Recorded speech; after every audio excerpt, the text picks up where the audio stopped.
பாதாள உலகம் என்றாலே இருள் சூழ்ந்த நரகம் என்று நினைக்கிறீர்களா? ஆனால் பிரம்ம புராணம் சொல்லும் விஷயம் உங்களை ஆச்சரியப்படுத்தும். சொர்க்கத்தை விட பாதாள உலகங்கள் அழகானவை என்று நாரதர் கூறியதாக பிரம்ம புராணம் சொல்கிறது. அங்கு சூரியன் ஒளி தரும், ஆனால் அதன் கடுமையான வெப்பமில்லை. அப்படியானால் பூமிக்குக் கீழே இருக்கும் அந்த 7 மர்ம உலகங்கள் என்ன? வாருங்கள், பிரம்ம புராணம் கூறும் பாதாள உலகத்தின் மர்மத்தை அறிந்து கொள்வோம். பிரம்ம புராணத்தில் லோமஹர்ஷனர் முனிவர்களிடம் பூமிக்குக் கீழே இருக்கும் உலகங்களைப் பற்றி விவரிக்கிறார். அவர் கூறுவதன்படி 7 கீழுலகங்கள் இருக்கின்றன. அதலம், விதலம், நிதலம், சுதலம், தலாதலம், ரசாதலம் மற்றும் பாதாளம். இந்த உலகங்கள் ஒன்றன் கீழ் ஒன்றாக அமைந்துள்ளதாக புராணம் விவரிக்கிறது. ஒவ்வொரு கீழுலகமும் அதற்கு கீழே உள்ள உலகத்திலிருந்து 1000 யோஜனை இடைவெளியில் இருப்பதாக கூறப்படுகிறது. அவற்றின் நிலங்களும் ஒரே மாதிரி இல்லை. சில இடங்களில் கருப்பு நிற நிலம், சில இடங்களில் வெள்ளை நிற நிலம், இளஞ்சிவப்பு மற்றும் மஞ்சள் நிற நிலங்கள், சரளை கற்கள் நிறைந்த பகுதிகள், பாறைகள் நிறைந்த நிலங்கள், தங்கம் போன்ற நிலப்பரப்புகளும் இருந்ததாக விவரிக்கப்படுகிறது. இந்த கீழுலகங்களில் அழகான அரண்மனைகள் இருந்தன.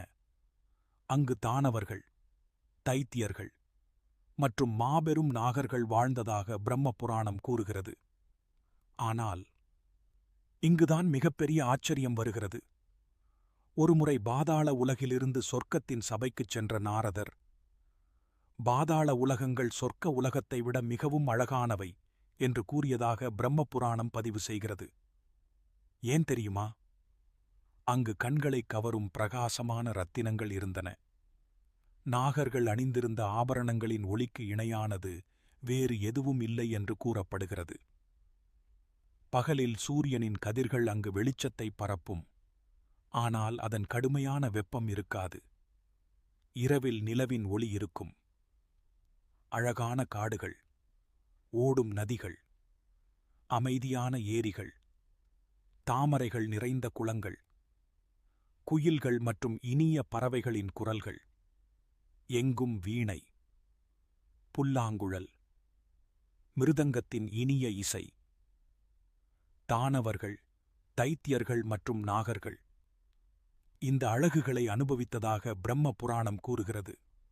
ஆனால் இந்த 7 கீழுலகங்களுக்கும் கீழே ஒரு மாபெரும் சக்தி இருப்பதாக புராணம் சொல்கிறது.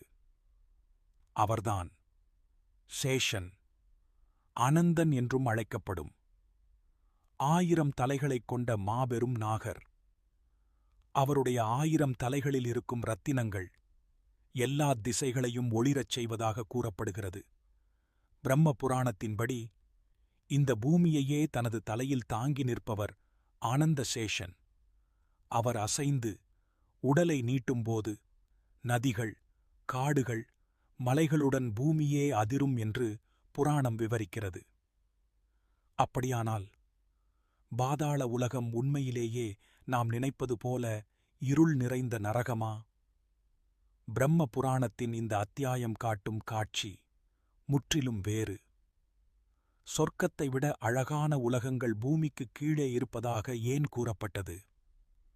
இந்த மர்மமான விளக்கம் பற்றி நீங்கள் என்ன நினைக்கிறீர்கள்? உங்கள் கருத்தை கமெண்டில் சொல்லுங்கள். இன்னும் பல புராணங்களில் மறைந்திருக்கும் உண்மைகளை அறிய நம்முடன் இணைந்திருங்கள்.